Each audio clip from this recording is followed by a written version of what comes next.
Relinquishing your U.S. citizenship can come with a hefty price tag.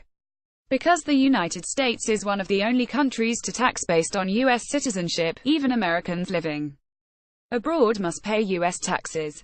That can make it tempting for expatriates to renounce their citizenship and skirt U.S. tax rules. Doing so comes at a price.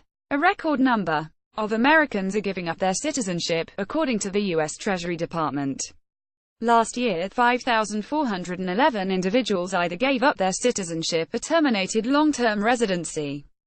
That's a 26% increase from 2015. The list of individuals who have given up their citizenship includes high-profile names like Facebook co-founder Eduardo Saverin and musician Tina Turner. The list may gain one more bold-faced name with Meghan Markle, the American actress who is engaged to Britain's Prince Harry.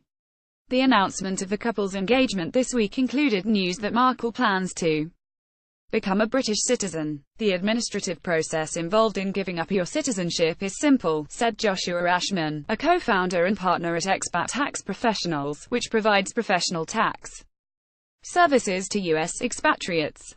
But the tax considerations to wade through are more complicated, he said.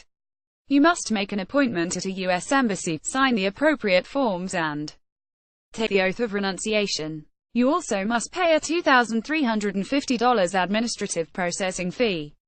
Once your application is approved, which can take several months, you are given a certificate of loss of nationality. You must also notify the Internal Revenue Service through Form 8854 that you have expatriated, which can trigger a potentially bigger liability, the exit tax. The exit tax is aimed at individuals who are renouncing their citizenship for tax-related purposes, Ashman said. You may or may not be subject to the tax based on your average annual net income tax for the past 5 years, whether you complied with your federal tax obligations during that time or whether your net worth is $2 million or more. Your net worth is calculated including everything from investment accounts to real estate to other assets like artwork and other personal property, including assets held overseas, Ashman said. The exit tax can operate similar to a capital gains tax, he said. Say you bought a home in London for $1 million, and it is now worth $3 million today. As a U.S. citizen, you would be on the hook for capital gains taxes on the sale of the property. The exit tax looks at the asset's value and assesses taxes as if it were sold. There are moves that individuals can make to move assets out of their possession in order to fall below the threshold, Ashman said.